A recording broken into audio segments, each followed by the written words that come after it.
ইফতারি ইফতারি ইফতারি ইফতারি ইফতারি এই যে সময় গেল, যারা দূরের মানুষ নিয়ে এখন সাফার করবেন না। হাই রে ও তো আমি তো রোজা, তো শুনগানো যাবো না, শুনলেই তো রোজা আমার হালকা হবো। আসেন ভাই আসেন আসেন আসেন, খেজুর আছে, আপেল আছে, মালদা আছে, মুড়ি আছে, তরমুজ আছে, আসেন আসেন। আসসালামু আলাইকুম। ওয়ালাইকুম আসসালাম। আসেন আসেন আসেন আসেন। কোনটার কি দাম? হ্যাঁ কোনটার কি দাম? 100 গ্রাম 10 টাকা, আর বড়া হলি 5টা পিস। বড়া 5 টাকা পিস। হ্যাঁ হ্যাঁ হ্যাঁ। বুঝলেন ডাহাই কি করে না আপনারা? ডাহাজি তেলের দাম দেখেন কত। তো এই বড়ার দাম 5 টাকা নিলে পারে আমরা কি দিয়ে ইফতার করব? তেল কত করে? তেলের দাম একটু বেশি। একটু বেশি। তা না 200 টাকা করে। আর গতবার আসাল 90 টাকা করে আছে। তাহলে 110 টাকা বেশি হইলো। হ্যাঁ। দেখেন কত খরচ করে। কারণ খরচ হিসাব তার মধ্যে মনে করছেন মেডিসিন ভালো, স্বাদ আছে।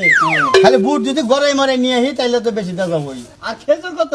কেজি হলি 250 টাকা কেজি। 250 টাকা। 250 দিকেই হারে দাঁত ডাকলেন। যদি 1000 টাকা আনতাম তাহলে তো কইতেন যে 1000 টাকা।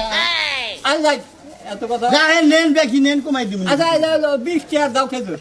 20 টাকা। হ্যাঁ 20 টাকার খেজুর দাও। আর এটা 100 গ্রাম কত কইলা? 10 টাকা। দাও 200 গ্রাম দাও। 200 গ্রাম 200 না? হ্যাঁ 200 গ্রাম। আপনি হ্যাঁ আবার মনে করেন না যে কম দিল, বুঝছেন? ইফতারির জিনিস আপনি না যে কোনো জায়গায় মাপবেন আপনার কটা বেশি হবো।